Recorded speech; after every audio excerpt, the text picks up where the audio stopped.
కొంతమందికి మీ జర్నీ తెలుసు. కొంతమందికి తెలియని వాళ్ళ కోసం నేను మళ్ళీ అడుగుతా. యెస్. అంటే లైక్ ఈ కన్నడ సీరియల్స్ నుంచి స్టార్ట్ అయ్యారు కదా మీరు?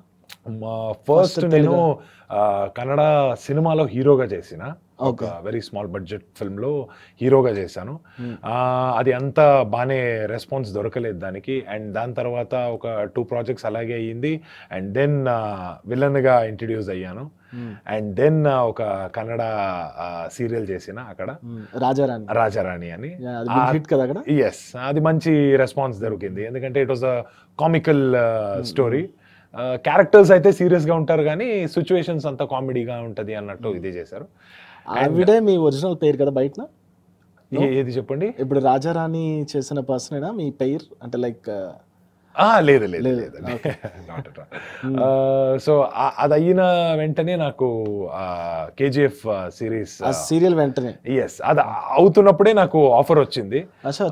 సో ఇమీడియట్ గా నేను అది కూడా ఆడిషన్ ఇచ్చిన, వాళ్ళకి నచ్చింది. అండ్ దెన్ కేజీఎఫ్ స్టార్ట్ అయింది. కేజీఎఫ్ అయిన తర్వాత నాకు బయట వేరే ఇండస్ట్రీస్ కి నాకు కొంచెం ఓపెన్ అయింది. బట్ నిజం కేజీఎఫ్ లో చూస్తే ఆ లుక్ కూడా చాలా డిఫరెంట్. అంటే లైక్ 80s మోడల్ కదా. మీరు చేసే ప్రతి సినిమాకి లుక్స్ అనేవి చాలా డిఫరెంట్ వస్తున్నాయి.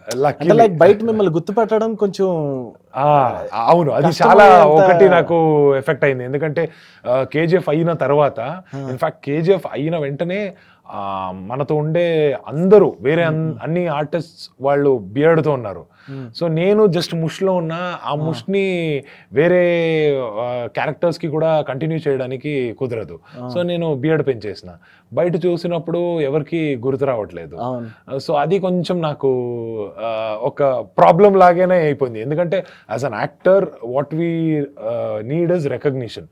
ఇప్పుడు ఏదైనా ఒక ఆఫీస్కి వెళ్ళినా కూడా వాళ్ళు ఓకే ఈ క్యారెక్టర్ మీరే కదా చేసింది అని చెప్పాలి, కానీ మీరు ఆ కేజీఎఫ్లో ఉన్నారా, ఏ క్యారెక్టర్ చెప్పండి అన్నట్టు ఉండకూడదు. సో అలాంటి కొంచెం నాకు ప్రాబ్లం అయింది. ఆ తర్వాత దేవరా వచ్చింది. దేవరా వచ్చినప్పుడు I'm almost in the same look లోనే ఉన్నా. అండ్ పుష్ప వచ్చినప్పుడు చాలా డిఫరెంట్ గా ఉన్నా.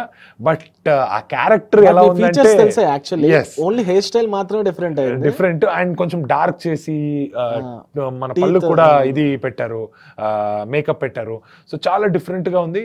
బట్ ఆ క్యారెక్టరైజేషన్, ఆ మేనరిజమ్స్ ఎంత అందరికి ఎక్కిందంటే అందరూ సర్చ్ చేయడానికి స్టార్ట్ చేశారు ఎవడీడు అని. సో అక్కడి నుంచి నాకు ఆ రికగ్నిషన్ దొరికింది. యాజ్ అన్ యాక్టర్ ఆ రికగ్నిషనే మనకి మెయిన్ ఇంపార్టెన్స్. ఎప్పుడు ఆడియన్స్ చూసి చాలా బాగానే చేస్తున్నాడు అన్నప్పుడే మనకి ఇంకొక సినిమా వస్తుంది. సో అది దీనివల్ల నాకు ఆ ఆపర్చునిటీ దొరికింది అండ్ ఇట్ ఈస్ గోయింగ్